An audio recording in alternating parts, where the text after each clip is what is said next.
some of the options for photo retouching in Photoshop, and these will include a few skills and tools and techniques.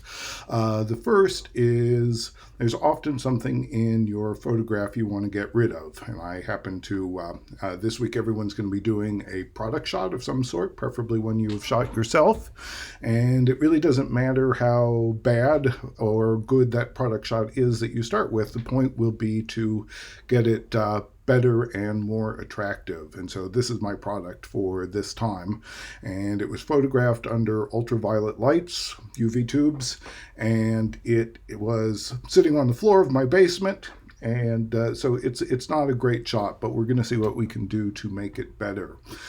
First, I'm going to zoom in and talk about getting rid of stuff. So my package itself has a few little blemishes that one could get rid of, but the bigger ones are on the floor. I'm going to get rid of the floor entirely, but I just want you to know how to do this stuff. So the first and most traditional of these tools is the clone stamp tool, and I'm just going to make it a little bit smaller, but in future I'll probably be using my key commands for that. And with the clone stamp tool, you can hold down your Option or Alt key and select a source, and then you can clone that source onto it. And I have a visible circle, so I didn't pick the best spot, but one could probably do that and maybe get a little bit closer to it. So I could sample another the closer color, and that's quite a bit better. That's one of the original Photoshop tools, and you could do it for, a whole bunch of stuff. If you wanted to, you could sample that whole bottle and just paint it in, and people will use it to duplicate trees or make a forest look lusher or that sort of thing. But it's probably primarily used for just spotting. There are a couple more modern tools for spotting, and that is that's my eraser, my spot healing brush. And there's two of these that work almost exactly the same, and which of these is on top will depend on default or which one you use last. But let's just take that top one and make that a little bit bigger. And this is the one that requires a source. So like with the clone stamp tool, I pick a source. But unlike with the clone stamp tool, you don't have to constantly change your source. Once you pick one source, it will usually continue to work. And then the other one will just sort of magically guess from the pixels around it which you want to get rid of. So we can just click and spot this way, and it's good for cleaning up a background, or if you're working with an old photograph that was processed manually, there's often a little bit of debris or hairs or muck in the dark area that need to be gotten rid of. So let's zoom back out of that now that we've looked at those tools and look at our bottle itself. So this bottle was shot on the floor, and because it's on the floor, it's a little bit angled. It's not quite straight with the bottom of the frame, and it also looks like it's a little bit bigger. It wasn't shot quite straight on, so it's a little bit bigger at the bottom, proportional to the real bottle. It looks a little bit unnatural. So to do that, to fix that, there are a couple of ways to do it, but if it's basically mostly okay, but not exactly okay, I usually use the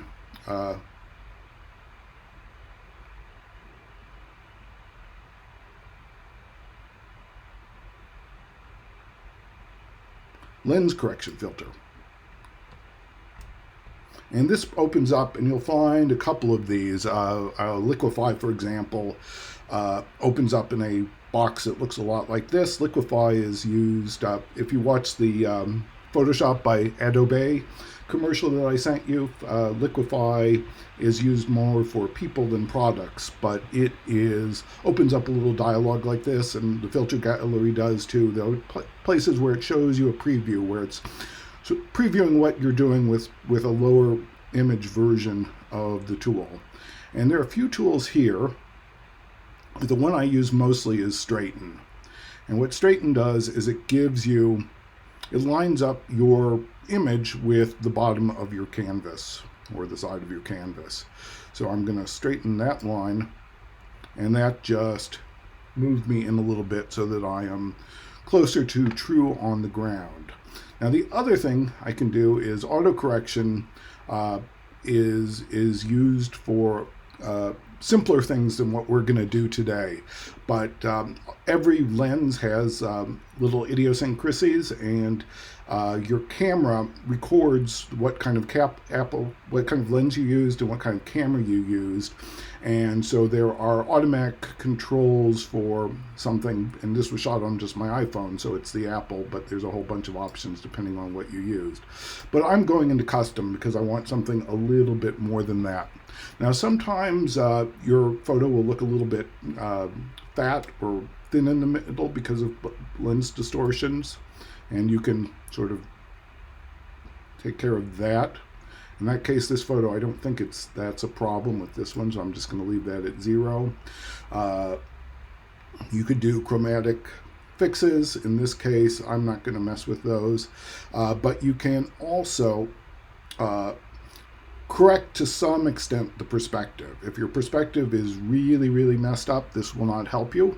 But I want this to be a little bit bigger at the top of my image. I think I'm not quite straight. I think I should try that straighten tool again. I think I have to be out of that. And you can also, sometimes you'll do something radically like this, and it'll get out of your image, and so you can just scale it back in so it's fitting, and you can see it starting to influence that effect. Let's put it more like that. Okay, and maybe I will also just rotate it a little bit. And this is a little bit hard to control, as you can see. So I'm going to undo that.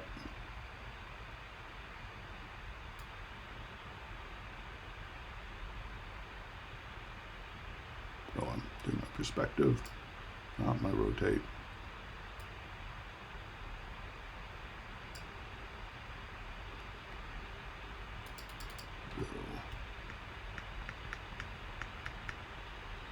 And this gives you finer control.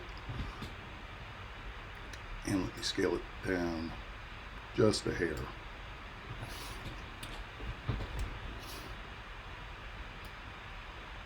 Okay, and I'll call that good enough for our purposes, and it takes a minute to plug in, but there it all is. Now the other thing, when you get a photo, especially a photo like this that was taken under artificial lights or uneven lighting, is you may want to adjust the colors.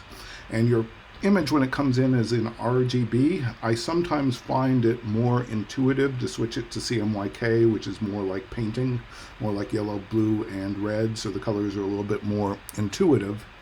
But either way works. So I am going to take this, and I am going to go to Image, Adjustments, Levels. And this is a little bit confusing the first time you see it, and I don't always use levels. There are a lot of tools for correcting a photo, but I think levels is probably the easiest. But what you're looking at here is basically a bar graph that shows you the distribution of color across this image. So this would be the shadow end, this would be the highlight end, and you can lighten it. All right, I'm sorry, we're in reverse because it's RGB. This is the highlight end. We can lighten it by moving it towards that end, or darken it by moving it the other way. And this would be working reverse in CMYK. And we can also reset where the ends of the image is. So I can take this end and move it in, and it'll brighten a little bit, and it'll distribute the colors more across. If I were to open this again, it would distribute the colors more across the entire spectrum. And the same is true, I can make those darker shadows a little bit darker. And then down here it does the opposite. I could say I only want this image to be so dark. So I can just lighten the whole thing.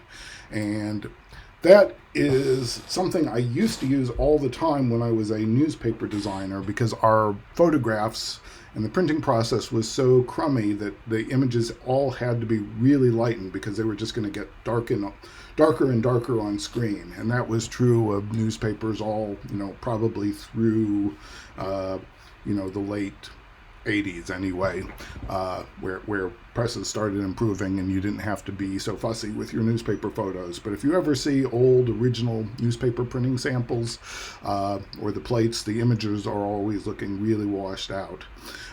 And you can also do this individually to the individual channels. Now, one other tool I want to point your attention to is these eyedroppers. So there is a highlight eyedropper, a shadow, and a midtone eyedropper. And what those do is they correct for a color cast. And they set wherever you put those colors to whatever the neutral gray version of that color would be. So if I decided, for example, that I wanted this to be black, to be the darkest part of the image, I can click there, and the whole image is going to blow out on me, and it's going to darken. But if I was clicking somewhere that was truer to a close black, if say I want my tile grout, which also doesn't look black, I don't think there really is any black in this image, I could click there and it would do a less extreme version of the same thing. And the same is true of my white one. I could click there, and that just, I think, made a big improvement at neutralizing this out and making it seem like a true white. But it also did the opposite thing. It blew out some of my highlights, so I'm losing pixel detail. So if I was to use that tool, I would probably want to use it a little bit different. So I'm going to undo that. And the neutral one, the middle one, basically anywhere you click, it's going to decide that that one is a true gray. It's not going to make it brighter. It's not going to make it darker. It's just going to neutralize that tone. So let's see what we get with that, clicking here. Ooh, and that actually does not look good. I've seen this work quite a bit better than that, but that, in this case, that is not looking good for this one. Let me try here and see if we get a little bit of a better result. Ah, that's quite a bit better, and I'm not losing my highlights, my tones in the bright areas for the most part. So I think I'm going to accept that. So that's sort of the basics of cleaning up a photograph. I'm now going to try to get this photograph into something a little bit more like a product shot, which would not be on this distracting floor and would be look more like it is something that was ready to, or you would want to buy. And the way I'm going to do that is I'm going to separate it from its background, and the way I'm going to do that is I'm going to use the pen tool. And I thought about making this video whether I should just pause it while I draw the pen, and I decided to just leave the video running while I draw the pen. It's going to take me a few minutes to get this all the way zoomed around, but if you are happy and comfortable with the pen tool, feel free to fast forward to the next part of the video. If you are not quite comfortable with the pen tool and you want to see how I would approach isolating this particular product, then you can do that too. So I'm not going to talk much during this. I'm just going to go in there and get this guy out. So I'm just going to use my key command to get to the pen tool, which is the letter P.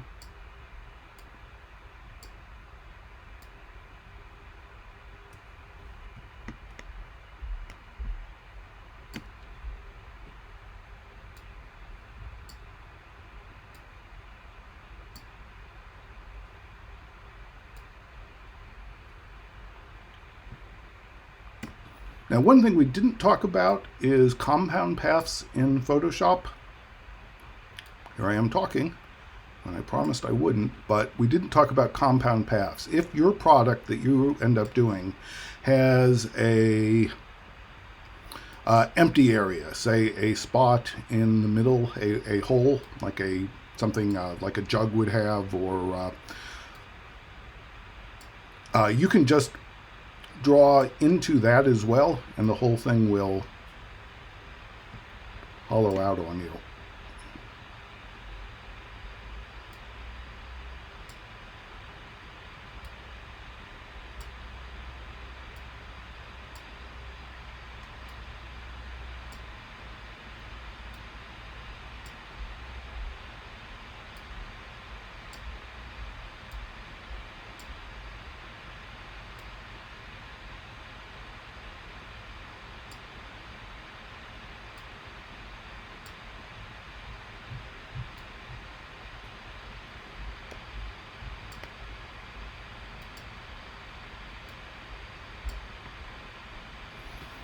And the more carefully and the more detail you go into this, the better the final result is going to look. And I have done this up to and including individual teeth of zippers.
Too far for that point, I think. And just holding your space bar allows you to move a point after you have drawn one.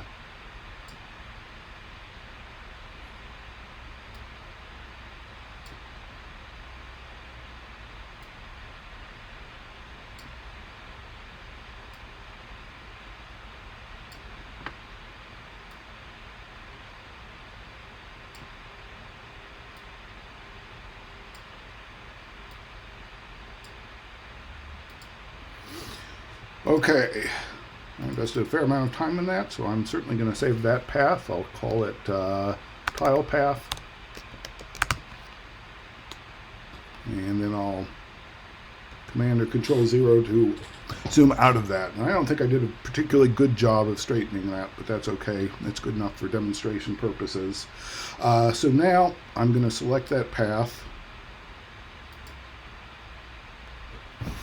And I am going to jump it to a new layer, which is Command or Control J.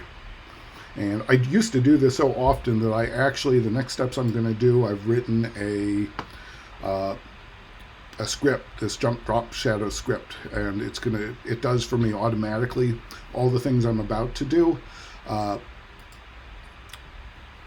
it was a great time saving when I actually had a lot of product shots to do. So I'm going to say Command or Control J. And the selection disappears because we are now on our own separate layer with that bottle. And I'm going to keep that layer. I might delete it at this point, but I think for sake of comparison, it's probably better to keep it. And I'm going to make a solid layer. And I'm just going to make it white.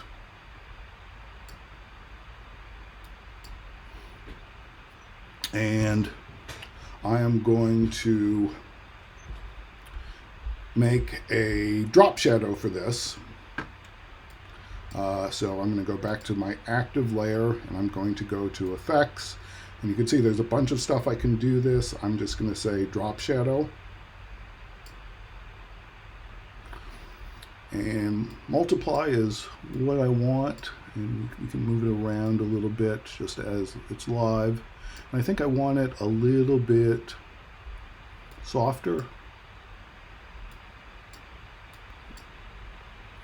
And I think I want it a little bit lighter. And I'm going to say okay to that. Now the trouble is that my drop shadow now looks like this had been more or less pasted on the wall, like it was a flat cutout. And I want my drop shadow to look a little bit more like a real drop shadow. So I think I'm going to do that by, first of all, I'm going to make my canvas a little bit bigger. And to do that, I'm going to go to my crop tool, the regular crop tool this time. Regular crop tool should be your default. And I am going to just make this canvas a little bit bigger. And it's showing me transparency around it, but because I have that white layer is, it's not affiliated with pixels, so it's just going to fill up the whole back of this.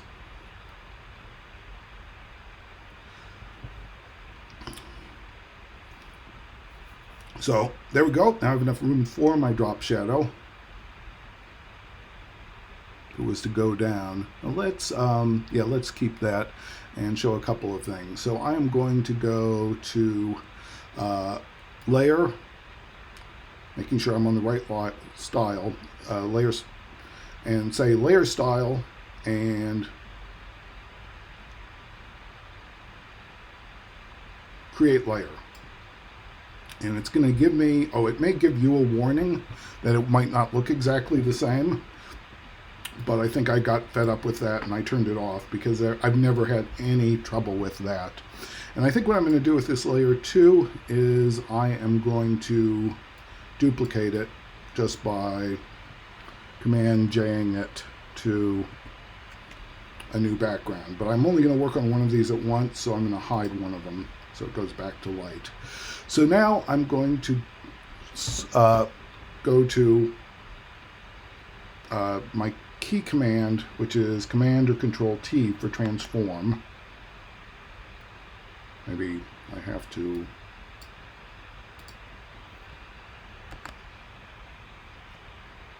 select it.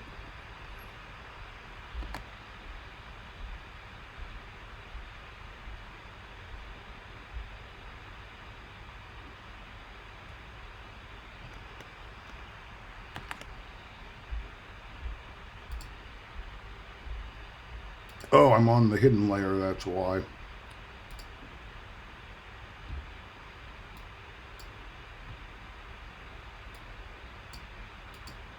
Okay, here we go. Command T.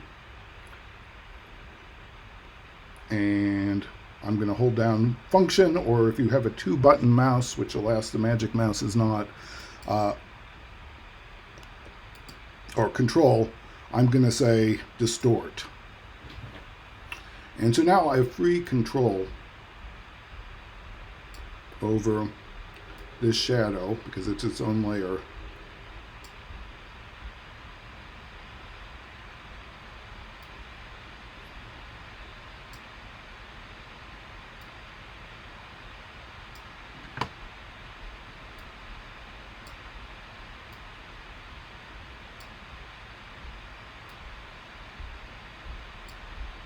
Make it look like it is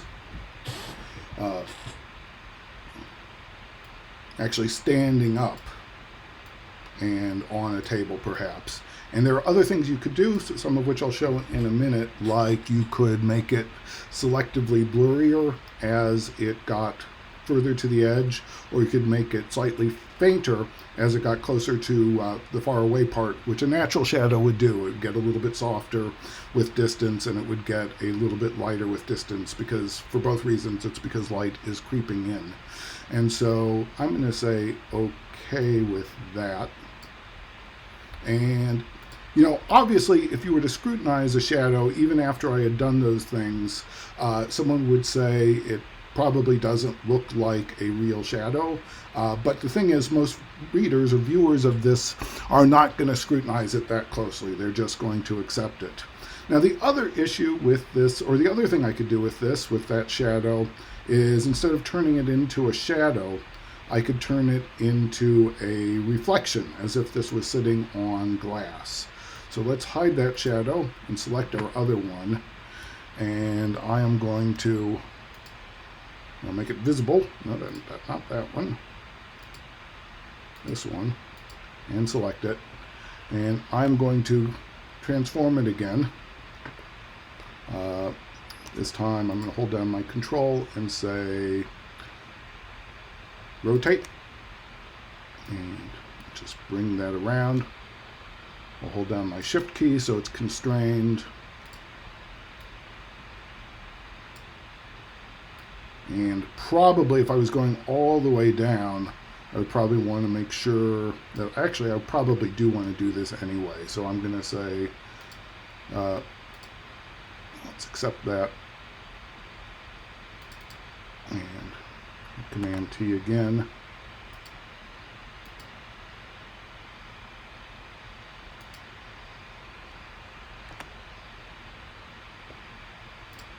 And let's say flip horizontal.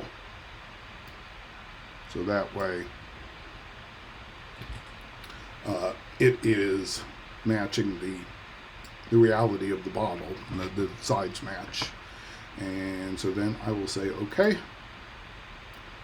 And I'm going to use my gradient tool, I think, a couple of ways. So here's my gradient tool. And though I'm in brown, I want to be in white.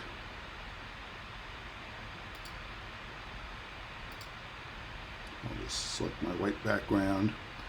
And so I think white to transparent is what I want.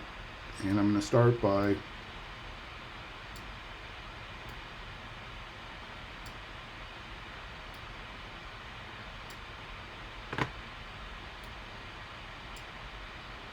fading that out a little bit.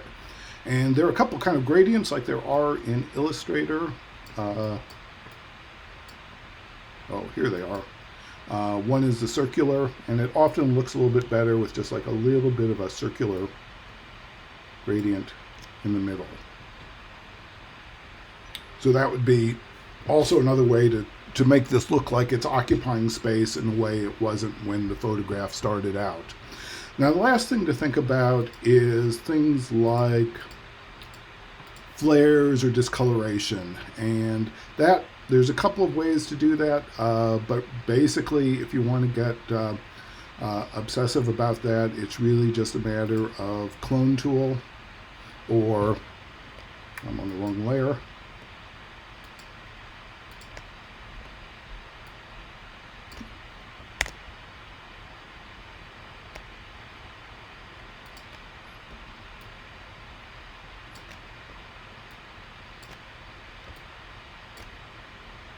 And you can mitigate and reduce those. Or things like these lines, you can make them a little bit less distracting. And that's just how far you want to go with it. But that's what I wanted to show you today. I do want you to use the vector method of isolation because you will be needing that vector and that named vector in I think next week. And well, you won't need it next week, but when we get into InDesign, you will need that vector in place in the file. So please isolate your product using that.